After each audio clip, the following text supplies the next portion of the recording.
بسم الله الرحمن الرحيم. السلام عليكم ورحمة الله وبركاته. கண்ணியம் நிறைந்த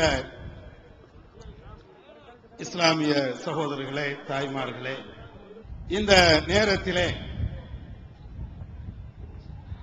ஆதரிக்கும் பிள்ளைகள் என்ற தலைப்பு எனக்கு தரப்பட்டு இருக்கிறது.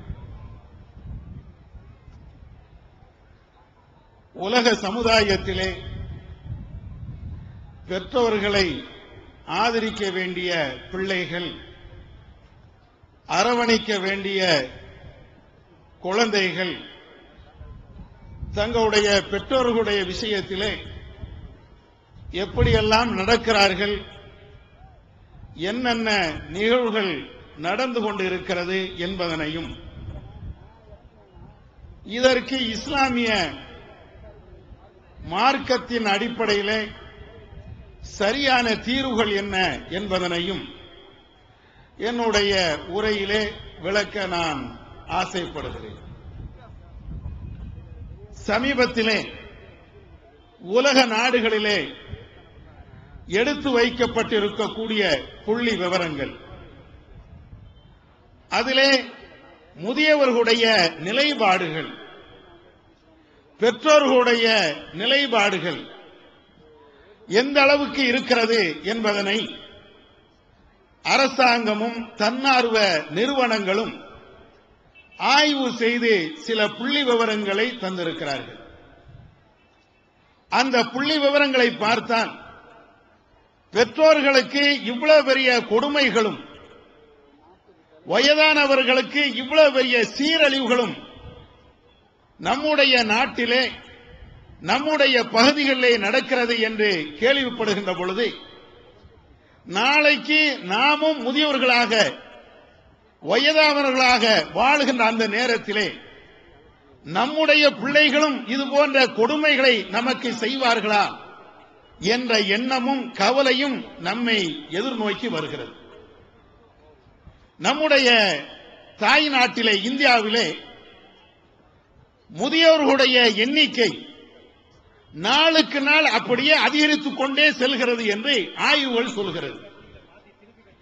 எந்த அளவுக்கு என்றால் 2010, 2011 இது போன்ற நேரங்களிலே எடுக்கப்பட்ட புள்ளி விவரத்தின் அடிப்படையிலே ஏறத்தாழ 56% பேர் முதியவர்களாக இந்த நாட்டிலே வாழ்கிறார்கள். அதிலும் குறிப்பாக இதிலே 100 முதியவர்கள் இருக்கிறார்கள் என்றால் 56% முதியோர் இல்லத்திலே வாழ்கிறார்கள், அல்லது தன்னுடைய பிள்ளைகளை விட்டு தாங்கள் பெற்றெடுத்த அந்த பிள்ளைகளுடைய உறவுகள் எல்லாவற்றையும் உதறி தள்ளிவிட்டு தனிமையிலே அவர்கள் வாழ்கிறார்கள் என்று இந்திய நாட்டினுடைய புள்ளி விவரம் நம்மை பற்றி, நம்முடைய பெற்றோர்களை பற்றி கணக்கு சொல்கிறது. இதில் இன்னும் கொஞ்சம் கொடுமை என்னவென்றால், இந்த முதியவர்களிடத்திலே ஆய்வு நடத்தியவர்கள் கேள்விகளை கேட்கிறார்கள். நீங்கள் எதற்காக வேண்டி முதியோருடைய இல்லத்திற்கு வருகிறீர்கள், என்ன கொடுமைகள் அல்லது என்ன பிரச்சனைகள் இருக்கிறது என்று கேட்கின்ற பொழுது, நான் பெற்றெடுத்த என்னுடைய மகன்தான் என்னை ஓரங்கட்டிவிட்டான், குடும்பத்தோடு வாழ வேண்டாம் என்று சொல்லுகிறான் என்று அந்த முதியவர்கள் பேட்டி அளிக்கிறார்கள். நான் ஒரு பெண்ணை என்னுடைய மகனுக்கு கட்டி வைக்கிறேன், பல ஊர்களுக்கு பல இடங்களுக்கு சென்றுவிட்டு இதுதான் நம்முடைய குடும்பத்திற்கு ஏற்ற பெண்ணாக இருக்கும் என்று அவளை நான் தான் தேர்ந்தெடுத்தேன். ஆனால் எனக்கு வந்த என்னுடைய அந்த மருமகள் என்னையே எட்டி ஒதுக்கிறாள், இந்த வீட்டை விட்டு விரட்டுகிறாள். இது போன்ற கொடுமைகளை தாங்க முடியாமல் தான் நாங்கள் முதியோர் இல்லத்தை நாடுகிறோம் என்று அவர்கள் பேட்டி அளிக்கிறார்கள். இதில் மிக வேதனையான விஷயம் என்னவென்றால், சென்னையில் மாத்திரம், தமிழ்நாட்டுடைய தலைநகர் சென்னையில் மாத்திரம் ஏறத்தாழ 58% தங்களுடைய பிள்ளைகளோடு சேர்ந்து வாழ்வதில்லை, தங்களுடைய உறவுகளோடு சேர்ந்து வாழவில்லை. அவர்கள் பிள்ளை வேண்டாம், மருமகன் வேண்டாம், மக வேண்டாம் என்று தனிமையில் வாழுகிறார்கள் அல்லது முதியோர் இல்லத்தில் வாழ்கிறார்களாம். இது இந்தியாவிலே சென்னை மாத்திரம் முதியோர்களுடைய அவர்களுக்கு ஏற்பட்ட கொடுமையிலே 2வது இடத்தில் இருக்கிறார்கள் என்று புள்ளி விவரங்கள் எல்லாம் சொல்கிறது. இது நம்முடைய நாட்டிலே நடைபெறுகின்ற கொடுமையான ஒரு நிகழ்வு. இது மாத்திரமில்லை, அமெரிக்காவை நீங்கள் எடுத்துக்கொண்டால் வளர்ந்த நாடு என்று பேசுகிறார்களே, மேலே நாடு என்று பேசுகிறார்களே, விஞ்ஞானத்திலேயும் ராணுவத்திலேயும் நாங்கள் விஞ்சி நிற்கிறோம் என்று பேசுகிறார்களே, அறிவியல் உலகத்திற்கு நாங்கள் சவால் விடுகிறோம் என்று அவர்கள் பேசுகிறார்களே, அங்கே மாத்திரம் அமெரிக்காவிலே மாத்திரம் ஏறத்தாழ 1,70,000 முதியோர் இல்லங்கள் இருக்கிறது. அந்த 1,70,000 முதியோர் இல்லங்களிலே ஏறத்தாழ 1.5 கோடி மக்கள் முதியவர்கள் அங்கே தஞ்சம் அடைந்திருக்கிறார்கள். இந்த 1.5 கோடி முதியவர்களும் அந்த முதியோர் இல்லத்திலே நிம்மதியாக இருக்கிறார்களா, அவர்கள் நல்ல சுபிட்சமாக வாழ்கிறார்களா என்றால் அவர்களுக்கு ஆதரவளிக்கக்கூடிய அந்த நர்சுகள் அந்த பெண்களுக்கு மயக்க ஊசியை கொடுத்து அப்படியே நிம்மதியாக உறக்கத்திலே வைக்கிறார்கள் என்ற புள்ளி விவரத்தையும் அமெரிக்காவில் இருந்து வருகின்ற அந்த தகவல் நமக்கு சொல்கிறது. தாய்மார்களே, சகோதரர்களே, சற்று சிந்தனை செய்து பாருங்கள், எவ்வளவு கொடுமையான நிகழ்வுகள். இது மாத்திரமல்ல, இன்னும் சில பத்திரிகை செய்திகளை சொன்னால்தான் இதனுடைய கொடுமைகள் இது எந்த அளவுக்கு உச்சகட்டத்திற்கு சென்று இருக்கிறது என்பதெல்லாம் உங்களுக்கு தெரிய வரும். சமீபத்திலே செய்தித்தாள்களிலே வந்த ஒரு செய்தி, தமிழகத்திலே கிருஷ்ணகிரி மாவட்டத்திலே சார்ந்த ஒருவர், அவர் தன்னுடைய 2 பிள்ளைகள் அவருக்கு இருக்கக்கூடிய 15 ஏக்கர் நிலத்தை தன்னுடைய 2 பிள்ளைகளுக்கும் 5 ஏக்கர் நிலம் என்று ஆளாளுக்கு பிரித்து கொடுத்து விடுகிறார். மீதி உள்ள 5 ஏக்கர் நிலத்தை தன்னோடு வைத்துக் கொண்டு இருக்கிறார்.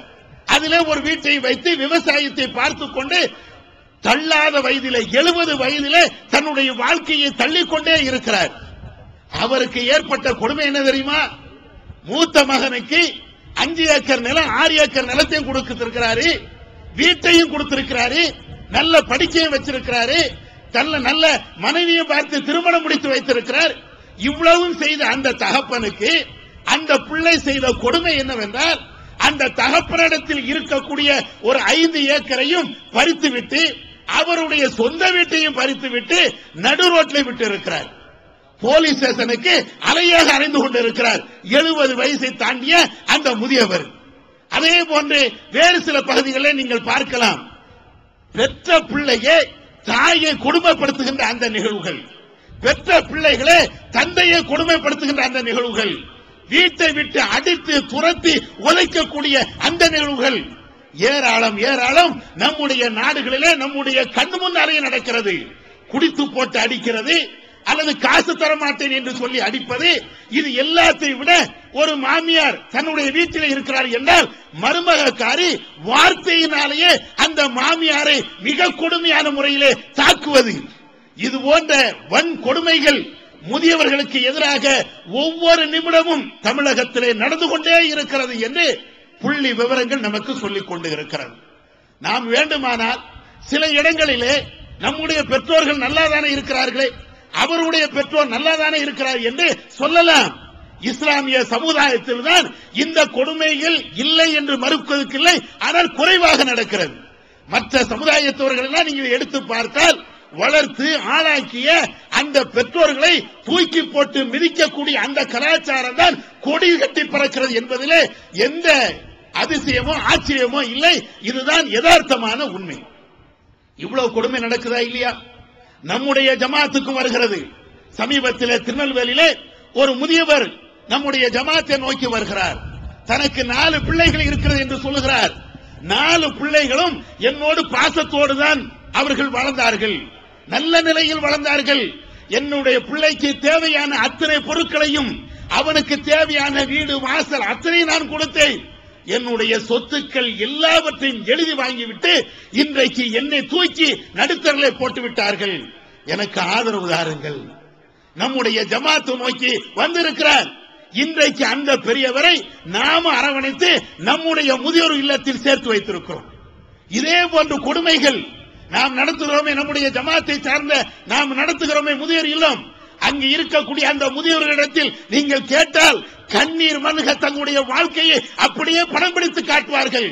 தன்னுடைய பிள்ளையினால் ஏற்பட்ட அந்த கொடுமைகள், தன்னுடைய மருமகளால் ஏற்பட்ட அந்த கொடுமைகள், தான் பாசத்தோடும் நேசத்தோடும் பாலூட்டி சீராட்டி வளர்த்த அந்த பிள்ளைகள், தனக்கு எதிராக நடந்த அந்த கொடுமைகளின் கொடூரத்தையும் கண்ணீர் மல்க அப்படியே நம்மிடம் சொல்வார்கள். வயதான காலத்திலே யாரும் ஆதரிக்காத அந்த நேரத்திலே அவர்களுடைய நிலைகள், அவருடைய மனதுகள் இவ்வளவு கொடுமையான நிலைக்கு தள்ளப்பட்டு இருக்கிறது. இதையெல்லாம் கொஞ்சம் யோசிச்சு பாருங்க. இவ்வளவு நிகழ்வு நடக்கிறது என்றால் இதற்கு இஸ்லாத்தினுடைய தீர்வு என்ன? இந்த முதியோர் இல்லங்கள் வளர வேண்டுமா? அமெரிக்கா போன்று கோடிக்கணக்கிலே முதியோர்கள் தேங்கி கிடக்க வேண்டுமா? பிச்சை எடுக்க வேண்டுமா? அனாதிகளாக தெரு தெருவாக 5-10க்கு அல்லாற வேண்டுமா? மருந்துகள் சாப்பிட வேண்டிய இந்த நேரத்தில் ஒவ்வொரு இடத்துல எனக்கு சோறுதா என்று கையேந்தி நிற்க வேண்டிய நிலைகள் இந்த முதியோர்களுக்கு தேவையா? இஸ்லாம் அற்புதமான ஒரு தீர்வை சொல்கிறது. எவ்வளவு அழகா சொல்கிறது. வகலா ரப்புக அல்லா தஅபுது இல்லா இய்யா வபில் வாலிதைனி இஹ்சானா. அல்லாஹ் உலக மக்கள் அத்தனை பேர்களுக்கும் முஸ்லிம் இல்லை என்று பாகுபாடு இல்லாமல் மனிதனாக பிறந்த அத்தனை பேர்களுக்கும் படைத்த ரப்புல் ஆலமீன் சொல்லக்கூடிய அற்புதமான ஒரு தீர்வு அல்லாஹ் சொல்லி காட்டுகிறான். நபியே, உம்முடைய இறைவன் மனிதனுக்கு உத்தரவிட்டு இருக்கிறான், கட்டளையிட்டு இருக்கிறான். அல்லா தஅபுது இல்லா இய்யா, அவனை தவிர நீங்கள் வேற யாரையும் வணங்காதீர்கள். படைத்த ரப்புல் ஆலமீன் ஏக இறைவன், அவனை மாத்திரம் நீங்கள் வணங்குங்கள்.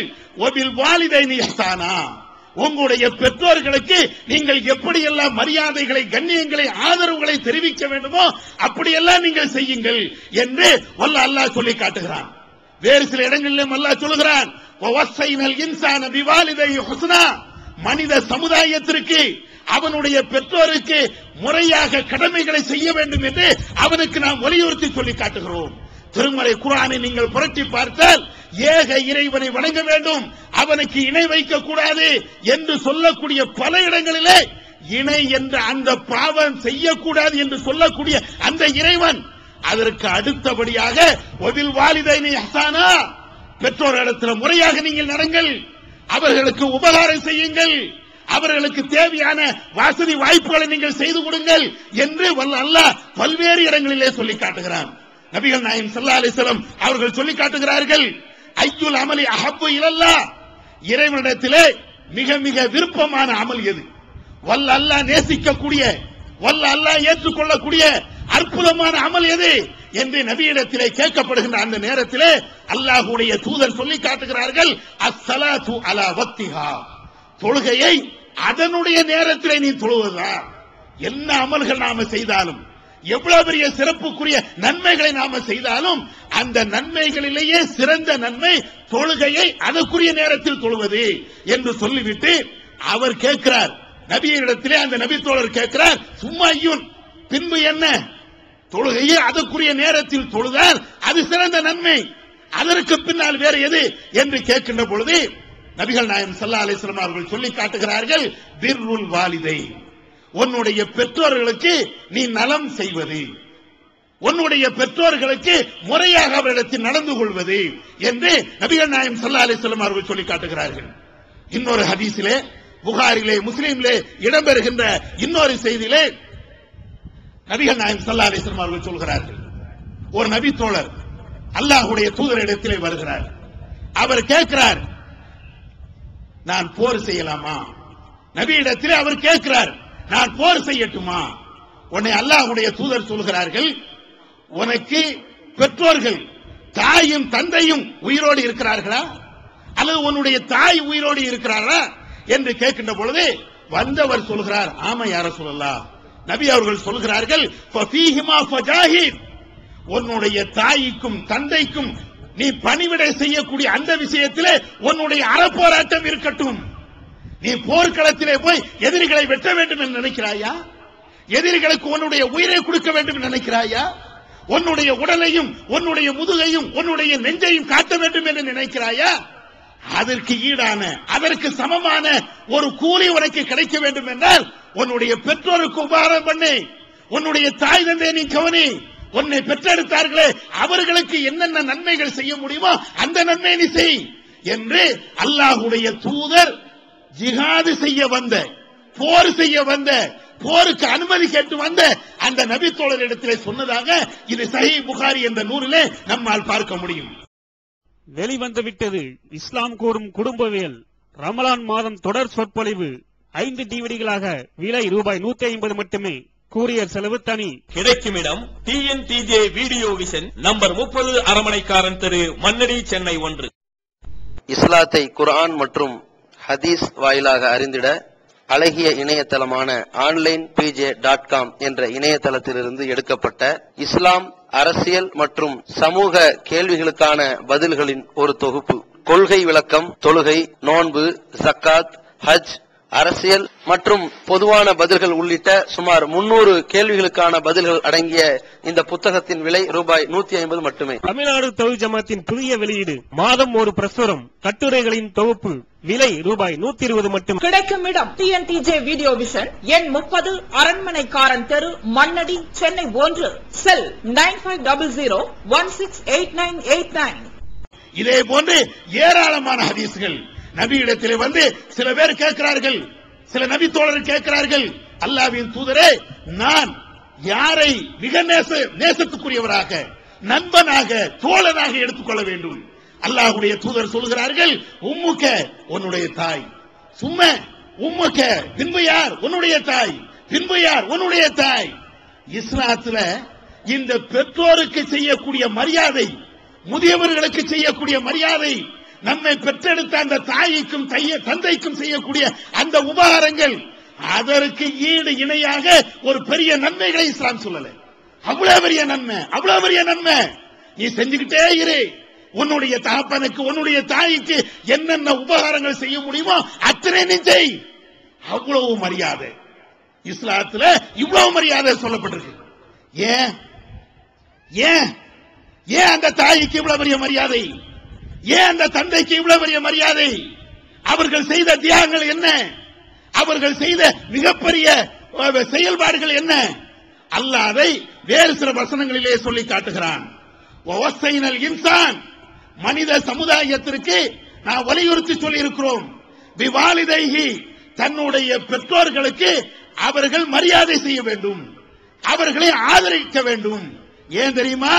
ஹமலத்துஹு உம்முஹு வஹனன் அலா வஹன், அந்த தாய் இருக்கிறாளே, உன்னை ஈன்றெடுத்த அந்த தாய் இருக்கிறாளே, சிரமத்திற்கு பின்னால், பலவீனத்திற்கு பின்னால், பலவீனத்திற்கு பின்னால் உன்னை பெற்றெடுத்தாள். உன்னை பெற்றெடுத்தாளே, அதை நீ நினைச்சு பார்.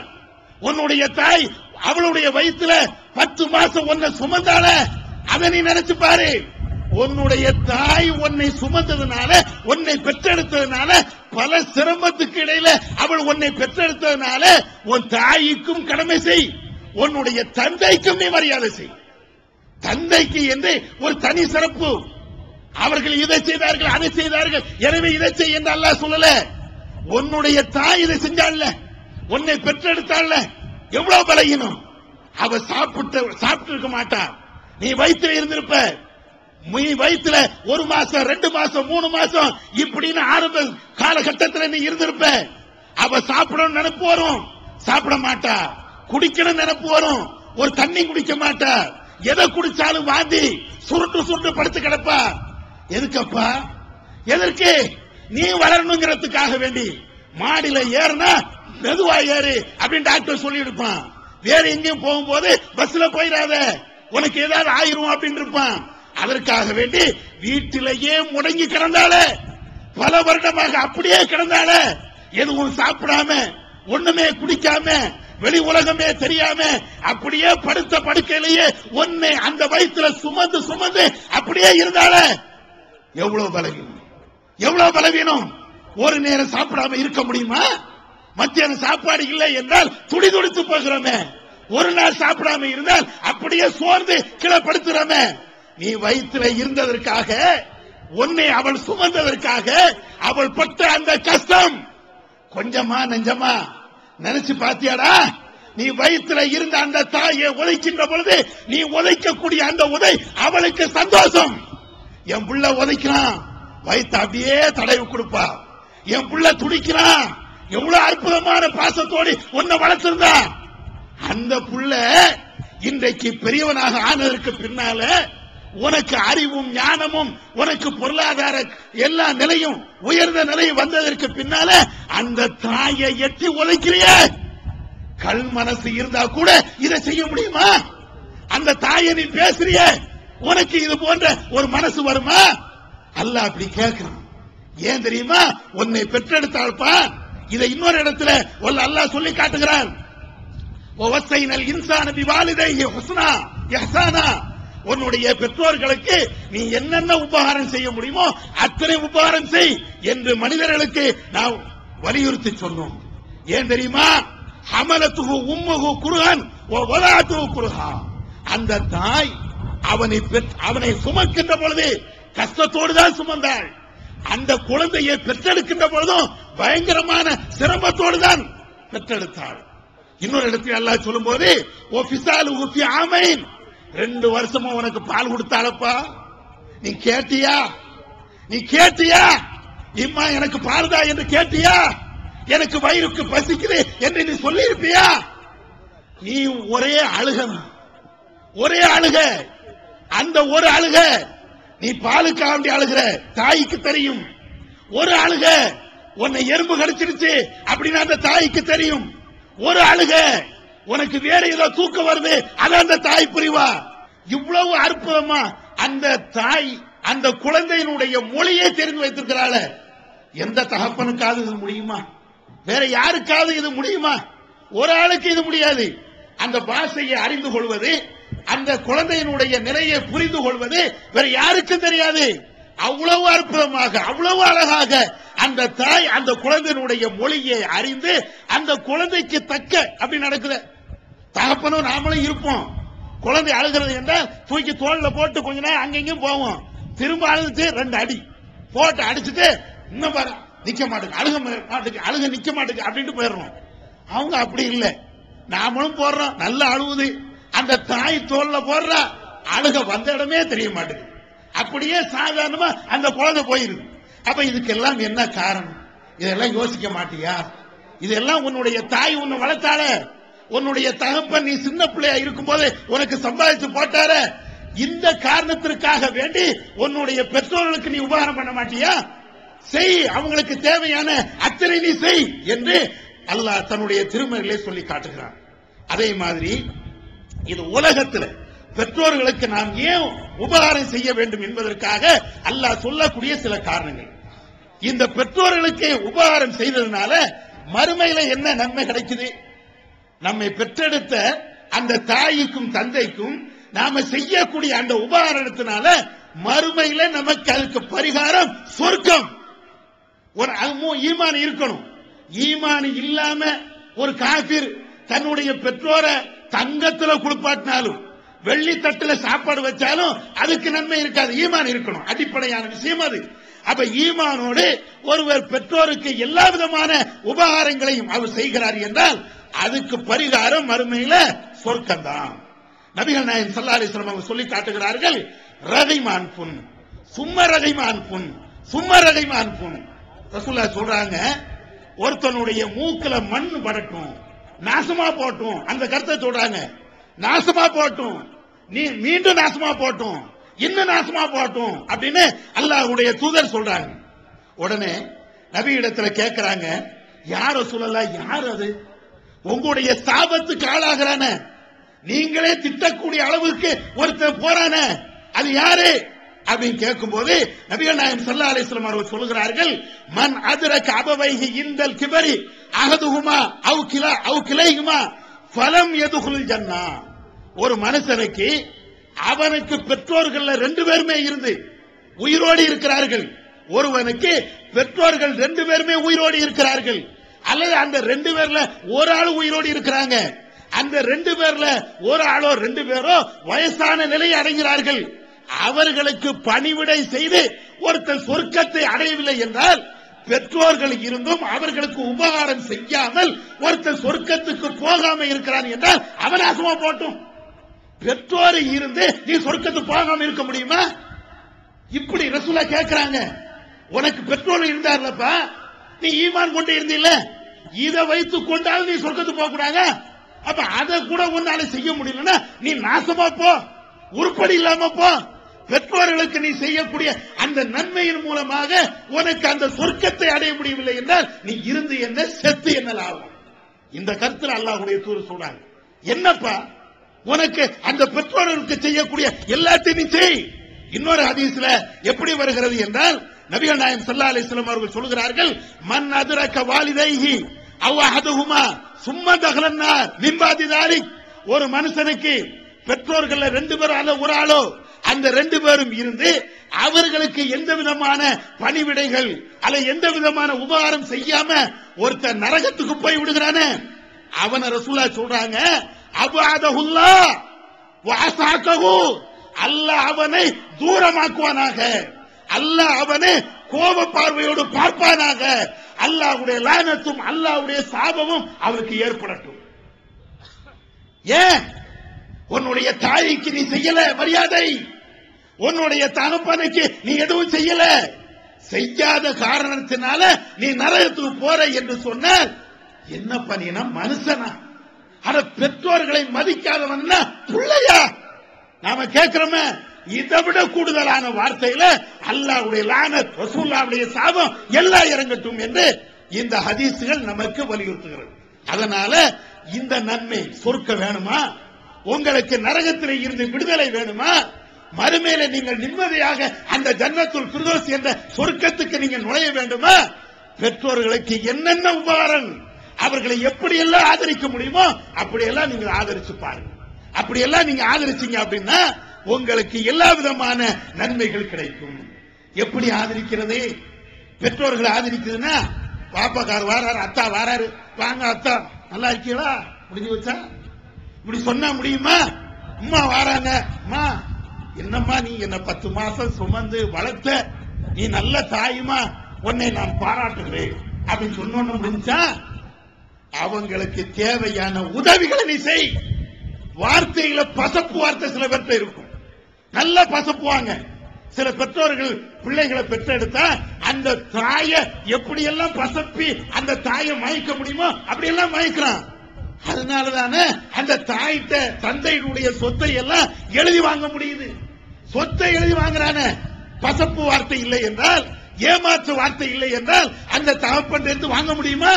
வாங்கி அந்த தகப்பனை வெளியில விரட்ட முடியுமா? செய்கிறார்களே. இந்த வார்த்தையை இஸ்லாம் நம்பல. இப்படி பேசுவதற்கு இஸ்லாம் சொல்லல. உளப்பூர்வமா நீ பேசு. நீ என்ன பெற்றெடுத்த, என்ன வளர்த்த, என்ன படிக்க வச்ச, எனக்கு நல்லது கெட்டதை நீ சொல்லி தந்த, உனக்கு என்ன செய்யணும் அதை கேளு. அதுல பெற்றோர்களுக்கு செய்ய வேண்டிய உபகாரங்கள்ல இஸ்லாம் சொல்லக்கூடிய மிக முக்கியமான உபகாரம் அல்லாஹ் சொல்லி காட்டுகிறான். யஸ்அலூனக மாதா யுன்ஃபிகூன், எதை செலவு செய்ய வேண்டும் என்று நபியே உம்மிடத்தில் அவர்கள் கேட்கிறார்கள். என்ன செலவு செய்யணும், யாருக்கு செலவு செய்யணும் என்று நபியே அவர்கள் உம்மிடத்தில் கேட்கிறார்கள். நீங்க சொல்லுங்க, குல் மா அன்ஃபக்தும் மின் கைரின் ஃபலில் வாலிதைன், நன்மையான எதை நீங்கள் செலவு செய்தாலும் அதை முதல்ல உன் பெற்றோர்களுக்கு செய்யப்பா. 10 ரூபாய் நீ சம்பாதிக்கிற, அதுல 1 ரூபாய் எடுத்து உன் பெற்றோர்களுக்கு கொடு, ஒரு 2 ரூபாய் எடுத்து உன் தகப்பனுக்கு நீ கொடு. உன்னை பெற்றெடுத்து வளர்த்தார்களே அதற்காக நீ செய்ய. உன் பொண்டாட்டிய பிள்ளைய நடுத்தரல உடனே நீ சொல்லல, அதற்கு கொடுக்க வேண்டிய தொகையை நீ கொடு. உன்னை பெற்றதற்காக வேண்டி, உன்னை வளர்த்ததற்காக வேண்டி முதல்ல உன்னுடைய சம்பாத்தியம் உன்னுடைய தாய்க்கு, உன்னுடைய தந்தைக்கு இருக்கட்டும் என்று அல்லாஹ் இந்த வசனத்துல சொல்லி காட்டுகிறார். நபிகள் நாயகம் ஸல்லல்லாஹு அலைஹி வஸல்லம் அவர்கள் மிம்பர்ல ஏறி அவர்கள் பிரச்சாரம் செய்து கொள்கிறார்கள். அப்பொழுது சொல்லுகிறார்கள், அல்லாஹ்வுடைய தூதர் வஹுவ யகூல் யதுல் முஅத்தில் அல் உல்யா, கொடுக்கக்கூடிய அந்த கை என்பது உயர்ந்த சிறந்த ஒரு கை என்று ரசூலுல்லாஹ் சொல்லிட்டு அல்லாஹ்வுடைய தூதர் சொல்றாங்க, வபதா பிமன் தஅவுலு உம்மக, முதல்ல உன்னுடைய குடும்பத்தார்களுக்கு நீ செலவு செய், நீ கொடு. முதல்ல உன்னுடைய தாய்க்கு கொடு, அதற்கு பின்னால உன்னுடைய தந்தைக்கு கொடு என்று நபிகள் நாயகம் ஸல்லல்லாஹு அலைஹி வஸல்லம் அவர்கள் சொல்றாங்க. எந்த அளவுக்கு என்று தெரியுமா? ஒரு பெற்றோருக்கு பிள்ளைகள் காசு பணம் எதுவுமே கொடுக்கவில்லை என்றால் அந்த பெற்றோர்கள் பிள்ளைகிட்ட இருந்து அந்த காசை பறித்துக் கொள்ளலாம். இஸ்லாத்தை தவிர உலகத்தில் இருக்கக்கூடிய எந்த மதமும் எந்த இயக்கங்களும் சொல்லாத ஒரு அற்புதமான ஒரு சட்டம். இப்போது விற்பனையில் இஸ்லாம் கூறும் பொருளியல் சகோதரர் பிஜே அவர்கள் உரையாற்றிய பொருளாதாரம் சம்பந்தமான 27 மணி நேர தொடர் சொற்பொழிவு. என்ன வியாபாரம் செய்யலாம், பங்குச் சந்தையில் ஈடுபடலாமா, இன்சூரன்ஸ் செய்யலாமா, MLM வியாபாரத்தில் ஈடுபடலாமா, குத்தகை, பங்கு வணிகம் மற்றும் வியாபாரம் தொடர்பான அனைத்து சந்தேகங்களுக்கும் குர்ஆன் ஹதீஸ் அடிப்படையில் தெளிவான விளக்கங்கள் 3 டிவிடிகளாக விலை ரூபாய் 75 மட்டுமே. கிடைக்கும் இடம் TNTJ வீடியோ விஷன், நம்பர் 30, அரண்மனைக்காரன் தெரு, மண்ணடி, சென்னை 1. இப்போது புத்தம் புது வடிவில் பல சிறப்பம்சங்களுடன் onlinepj.com மற்றும் tntj.net இணையதளங்கள். எப்படி இஸ்லாம் சொல்கிறது? உன்ன வயதான காலத்திலே உன்னுடைய பிள்ளை அடிச்சு விரட்டுதானா, இங்க இருக்கக்கூடாது என்று சொல்லுகிறானா? அப்படி சொல்லுகிறான் என்றால் நீங்க முதல்ல தெரிஞ்சுக்கிடுங்க, அந்த பிள்ளைகள் உனக்கு தராம இருந்தாலும் அவர்களுடைய சொத்துல அவன் வைத்திருக்கக்கூடிய காசுல நீ எடுக்கலாம், உனக்கு உரிமை. பொதுவாக இஸ்லாத்தினுடைய மார்க்கம் அடுத்தவனுடைய காசுக்கு ஆசைப்படாத என்று சொல்லக்கூடிய மார்க்கம்.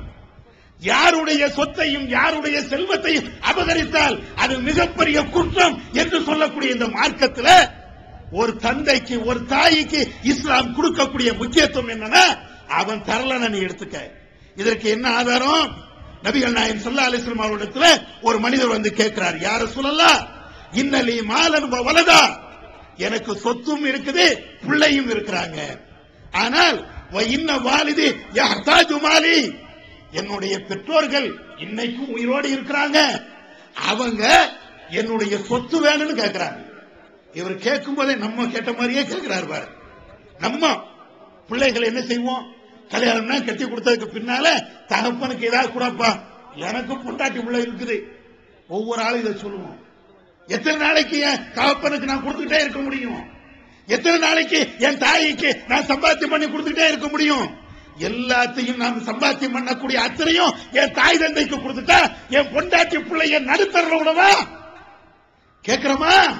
இதே மாதிரி அவர் கேட்கிறாரு, எப்படி எனக்கு சொத்தும் இருக்குது, மனைவி பிள்ளைங்க இருக்கிறாங்க, ஆனா என்னுடைய தகப்பனார் வந்து என் சொத்து வேணும்னு கேட்கிறாரு, காசு வேணும்னு கேட்கிறாரு அப்படின்னு சொல்லி நபிகள் நாயகம் ஸல்லல்லாஹு அலைஹி வஸல்லம் அவர்கள்ட்ட இவர் வந்து கேட்கிறார், நபித்தோடு கேட்கிறார். அல்லாஹ்வுடைய தூதர் சொல்றாங்க, கால அந்த மாலக்கலி வாலிதி, உன்னுடைய சொத்தும் நீயும் உன்னுடைய தகப்பனுக்கு சொந்தம். முதலாவது புரிஞ்சுக்க, நீ எங்க இருந்துப்பா வந்த? வானத்துல இருந்து அப்படியே பொத்துரு குதிச்சியா? பூமியை குழந்துகிட்டு அப்படியே நீ ஓடி வந்தியா? உன்னுடைய தாயும் உன்னுடைய தந்தை உன்னை பெற்றெடுக்கவில்லை என்றால், உன்னை முறையாக வளர்க்கவில்லை என்றால், நீ ஒரு பிச்சைக்காரனாக ஒரு அனாதையாக நடு ரோட்ல கேட்கறதுக்கு நாதி இல்லாம சீரழிய மாட்டியா? என்ன நினைச்சிட்டு இருக்கிற? நீயும் உன் சொத்தும் எல்லாமே உன் தகப்பனுக்கு சொந்தம் அப்படின்னு ரசூலுல்லாஹ் சொல்லிட்டாங்க. சொல்லிட்டு சொல்றாங்க, இன்ன அவுலாதக்கும் மின் அத்யப கஸ்பிக்கும், உங்களுடைய பிள்ளைகள் அத்தனை பேர்களுமே உங்களுடைய சம்பாத்தியத்துல சிறந்தவைகள் அவங்கதான் அப்படின்னு சொல்லிட்டு அல்லாஹ்வுடைய தூதர் சொல்றாங்க, ஃபகுலூ மின் கஸ்பி அவுலாதிக்கும், உங்களுடைய பிள்ளைகள் சம்பாதிக்கக்கூடிய அந்த சம்பாத்தியத்தில் இருந்து நீங்க சாப்பிடுங்க. எவ்வளவு அற்புதமா சொல்றாங்க. பெற்றோர்களுக்கு, தாய் தந்தையர்களுக்கு அல்லாஹ்வுடைய தூதர் இவ்வளவு அழகா சொல்றாங்க, நீங்க வந்து உங்களுடைய பிள்ளைகள் அவங்க தராம இருந்தாலும் அவர்கள் கொடுக்காம இருந்தாலும் அவர்கள் உடைய சொத்துல உங்களுக்கு உரிமை இருக்கிறது, நீங்க எடுத்து நடந்து கொள்ளுங்கள் என்று அல்லாஹ்வுடைய தூதர் சொல்றாங்க. அப்ப இந்த அடிப்படையில பெற்றோருக்கு நாம கொடுக்கணும், என்ன வேண்டுமானாலும் கொடுக்கணும். எதை கொடுத்தாலும் அது குறைவுதான். எதை கொடுங்க, ஒரு 10 லட்சம் ரூபாய் சொத்தை எழுதி கொடுங்க, 10 கோடியை கொடுங்க, அவர்கள் நம்மள சின்ன பிள்ளையில வளர்த்தார்களே அதுக்கு ஈடாக இந்த 10 கோடி நிக்காது, அதற்கு சமமாக 100 கோடி கூட இருக்காது. அதனால பெற்றோர்களுக்கு கொடுப்பது என்பது அதுல சளைக்க கூடாது, அதுல குறைபட்டுக் கொள்ளவும் கூடாது. அதுக்கு அடுத்து இந்த பெற்றோர்களுக்கு செய்யக்கூடிய மரியாதைகள்ல இன்னொரு முக்கியமான மரியாதை நல்ல வார்த்தைகளை பேசும். அதாவது அவங்க வாழ்க்கையில கடைசி காலகட்டத்தில் இருக்கிறாங்க, இப்பமா பிறவா அப்படின்னு சொல்லி மரணத்தை எதிர்பார்த்து எல்லா விதமான நல்லதையும் கெட்டதையும் அனுபவித்து ஒரு ஓரத்துல முடங்கி இருப்பாங்க. அவர்களுக்கு தேவை என்ன? நாம கொடுக்கக்கூடிய அந்த காசை விட, பணத்தை விட, பொருளாதாரத்தை விட மிக முக்கியமான ஒரு தேவை என்னன்னு கேட்டா, அவர்களுக்கு ஆறுதலான ஒரு வார்த்தை. அவங்க என்ன சொன்னாலும் சரி, பிரச்சனை இல்ல, சரிம்மா, சரியாத்தா, நான் கேட்கிறேன் அப்படின்னு சொல்றமே, அவங்க சொல்லுவாங்க, என் புள்ள நான் என்ன சொன்னாலும் தட்ட மாட்டேன்.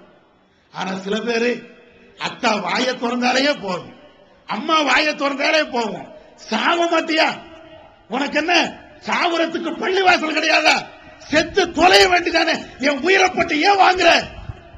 எத்தனை பிள்ளைகள் பெற்றோர்களை இப்படி கரிச்சு கொட்டுகிறார்கள். எவ்வளவு கொடுமையான வார்த்தை, எவ்வளவு கடுமையான வார்த்தை. இவ்வளவு வார்த்தையும் கேட்டுட்டு அந்த தாய் என்னப்பா செய்ய அப்படின்னு அப்படியே பொறுமையில் இருக்கிறாங்க.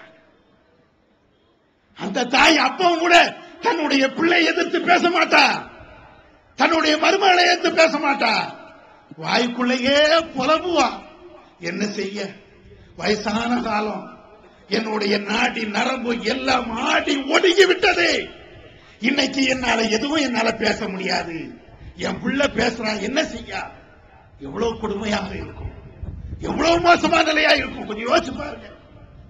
அந்த பெற்றோர்களிடத்தில் அல்லாஹ் சொல்றான், இம்மா எபுலுகன்ன இந்தல் கிபர் அகதுஹுமா அவு கிலாஹுமா, அந்த பெற்றோர்கள் முதியவர்கள் ரெண்டு பேரும் ஒருவேற யார் இருந்தாலும் ஃபலா தகுல்லஹுமா உஃபின் வலா தன்ஹர்ஹுமா வகுல்லஹுமா கௌலன் கரீமா. சி என்ற வார்த்தை கூட அவங்க பேசுறாங்க. வயசான காலத்துல இருக்கிறாங்க, சி அப்படின்னு கூட நீ சொல்லாத. அவர்களிடத்துல மரியாதையான, கண்ணியமான, அன்பான ஒரு வார்த்தையில நீங்க பேசுங்க. வயசான காலம், மறதி நிறைய இருக்கும், என்ன சொன்னோன்னு தெரியாது, என்ன பேசுறன்னு தெரியாது, ஒன்னை எடுத்து ஒன்ன போட்டுருவாங்க, ஒன்ன பேசுறது பால வேற ஏதாவது பேசி விட்டுருவாங்க. அந்த நேரத்தில் அவங்க ஒரு குழந்தை மாதிரி அதை புரிந்து கொள்ளணும். அதை புரிந்து கொண்டு அவங்களுக்கு தக்கன சரிமா, சரிமா, சரியாத்தா, ஒண்ணும் பிரச்சனை இல்லை அப்படின்னு நீங்க சொல்லி பாருங்க. எவ்வளவு ஆறுதலாக இருக்கும், எவ்வளவு சந்தோஷமா இருக்கும். அல்லாஹ் சொல்லி காட்டுகிறான். அதே வசனத்தில் சொல்றான், வக்ஃபிர் லஹுமா ஜனாஹதுல் மினர் ரஹ்மா, உன்னுடைய இரக்கம் என்ற அந்த இறக்கையை அந்த பெற்றோர்களுக்காக வேண்டி நீ தாழ்த்து. என்னென்ன இறங்க முடியுமோ அத்தனை இறங்கு. உன்னை பெற்றெடுத்த அந்த தாய் தந்தையர் தானே, எப்படி எல்லாம் இறங்க முடியுமோ எல்லா விதத்திலும் நீ இறங்கு. அவங்க கோபப்பட்டாலும், அவர்கள் கஷ்டப்பட்டாலும், கடுமையான வார்த்தைகளை சொன்னாலும், மோசமான நடவடிக்கையில் அவர்கள் ஈடுபட்டாலும் அதை நீ பொறுத்துக்கிட்டு அப்படியே இறங்கி நீ போயிரு என்று அல்லாஹ் சொல்றான். அதே போன்று அந்த பெற்றோர்களுக்காக துஆ செய்யும். எல்லா இறை தூதர்களும் பெற்றோர்களுக்கு துஆ செய்திருக்கிறார்கள். இப்ராஹிம் நபி அவங்க செய்யறாங்க, ரப்பிக்ஃபிர்லி வலிவாலிதைய வலில் மூமினீன யௌம யகூமுல் ஹிசாப். யா அல்லாஹ், எனக்கும் என்னுடைய பெற்றோர்களுக்கும் நீ பாவங்களை மன்னிப்பாயாக. இது முதல்ல அவங்க செஞ்சாங்க. ஆனா இப்ராஹிம் நபி அவருடைய தகப்பனார் கடைசி வரையும் திருந்தாதனால, காபிராக அவர்கள் மரணித்ததுனால, அதற்கு பின்னால பெற்றோருக்கு மறுமையில வந்து நான் பரிந்து பேச மாட்டேன், துஆ செய்ய மாட்டேன் என்று அவர்கள் விலகிக் கொண்டார்கள் என்று திருக்குர்ஆன் நமக்கு சொல்லி காட்டுகிறது. அதே போன்று அல்லாஹ் நபிகள் நாயகம் ஸல்லல்லாஹு அலைஹி வஸல்லம் அவர்களுக்கு சொல்லி காட்டுகிறான், நபியே நீங்கள் துஆ செய்யுங்கள், ரப்பிர் ஹம்ஹுமா கமா ரப்பயானி ஸகீரா. யா அல்லாஹ், என்னுடைய பெற்றோர்கள் என்னை சிறு வயதிலே எப்படி அவர்கள் வளர்த்தார்களோ, பாசத்தோடு நடந்து கொண்டார்களோ, அதே போன்று என்னுடைய பெற்றோர்களை நீ பாசத்தோடு வளர்ப்பாயாக. எவ்வளவு அற்புதமான துஆ, எவ்வளவு அழகான துஆ. நூஹ் நபி அவர்கள் கேட்கிறாங்க, ரப்பிக்ஃபிர்லி வலிவாலிதைய வலிமன் தகல பைத்திய மூமினன் வலில் மூமினீன வல் மூமினாத். இறை தூதர்கள் நூஹ் நபி அவர்கள் கேட்கிறார்கள், யா அல்லாஹ், என்னை நீ மன்னித்தருள், என்னுடைய பெற்றோர்களை நீ மன்னித்தருள், என்னுடைய இந்த இஸ்லாம் என்ற வீட்டிலே மூமினாக எவர்களெல்லாம் நுழைந்து விட்டார்களோ அந்த மூமினான ஆண்களுக்கும் மூமினான பெண்களுக்கும் நீ பாவத்தை மன்னித்தருள் என்று நூஹ் நபி அவர்கள் கேட்ட பிரார்த்தனையை வல்ல அல்லாஹ் திருக்குர்ஆனிலே சொல்லி காட்டுகிறான். அதனால இந்த பெற்றோர்களுக்கு அவர்கள் என்னென்ன நிலையில் இருக்கிறார்களோ அவங்களுக்கு துஆ செய்யணும்.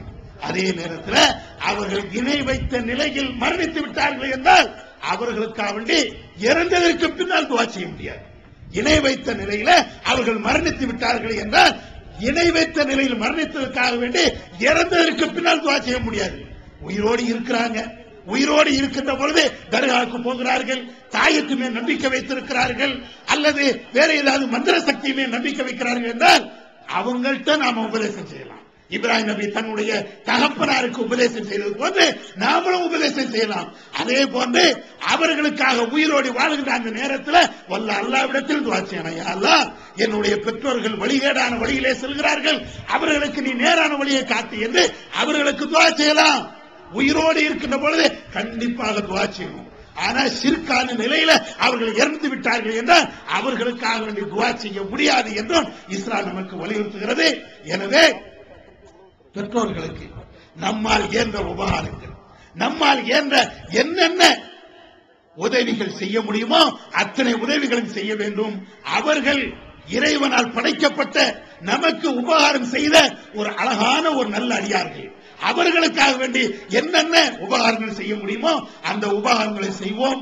முதியோர் இல்லங்களை நாம் நடத்தினாலும் வருங்காலத்தில் இந்த முதியோர் இல்லங்களுக்கு யாரையும் அனுப்பாமல் நம்முடைய பெற்றோர்களை நாமே அரவணைப்போம் என்ற உறுதிமொழியோடு நாம் கலந்து செல்வோமாக. வல்லாஹ் நம் அனைவர்களுக்கும் பெற்றோர்களுக்கு உபகாரம் செய்கின்ற பாக்கியத்தை தந்தவனாக. வாஹிதவனா அல்ஹம்துலில்லாஹி ரப்பில் ஆலமீன். அஸ்ஸலாமு அலைக்கும் வரஹ்மத்துல்லாஹி வபரகாத்துஹு. தமிழ்நாடு தௌஹீத் ஜமாஅத்தின் ஆதரவற்றோர் இல்லம் இறைவனுக்கு செய்ய வேண்டிய கடமைகளுக்கு அடுத்தபடியாக பெற்றோரை பேணுவது பற்றி இஸ்லாம் அதிகமாக வலியுறுத்துகிறது. பெற்றோரை பேணாதவர்கள் மறுமையில் வெற்றி பெற முடியாது என்று இஸ்லாம் அறிவுறுத்துகிறது. ஆயினும் இஸ்லாத்தின் இந்த கட்டளையை சில முஸ்லிம்கள் அலட்சியம் செய்து பெற்றோரை வீட்டை விட்டு விரட்டுகின்றனர், பெற்றோரை பிச்சைக்காரர்களாக மாற்றுகின்றனர். இந்த அவல நிலைக்கு பரிகாரம் காணும் வகையில் முதியோர் ஆதரவு இல்லத்தை தமிழ்நாடு தௌஹீத் ஜமாஅத் நடத்துகிறது. தாயன்புடன் உணவு, உடை, மருத்துவம் உள்ளிட்ட 24 மணி நேரமும் செவிலியருடன் கூடிய பராமரிப்பு மற்றும் தனி ஆம்புலன்ஸ் வசதி இவை அனைத்தும் முற்றிலும் இலவசமாக செய்து தரப்படுகிறது. அனாதைகளை அரவணைப்பவரும் நானும் சொர்க்கத்தில் இணைந்திருப்போம் என்ற நபிகள் நாயகம் ஸல்லல்லாஹு அலைஹி வஸல்லம் அவர்களின் அமுத மொழியை ஏற்று அனாதைகளை அரவணைக்கும் இல்லமும் தமிழ்நாடு தௌஹீத் ஜமாஅத் நடத்தி வருகிறது. இப்பணியை தொடர்ந்து செய்திட உங்கள் நன்கொடைகளையும் ஜகாத்தையும் தாராளமாக வாரி வழங்குமாறு கேட்டுக்கொள்கிறோம். உங்களது நன்கொடைகளை டிடியாகவோ செக்காகவோ மணி ஆர்டராகவோ அனுப்பலாம். டிடி அனுப்புபவர்கள் தமிழ்நாடு தௌஹீத் ஜமாஅத் வங்கி கணக்கு எண் 7882748227 இந்தியன் வங்கி மண்ணடி கிளை என்ற பெயரில் எடுத்து அனுப்ப வேண்டிய முகவரி தமிழ்நாடு தௌஹீத் ஜமாஅத் மாநில தலைமையகம் 30 அரண்மனைக்காரன் தெரு, மண்ணடி, சென்னை 1. போன் 044215215226. الله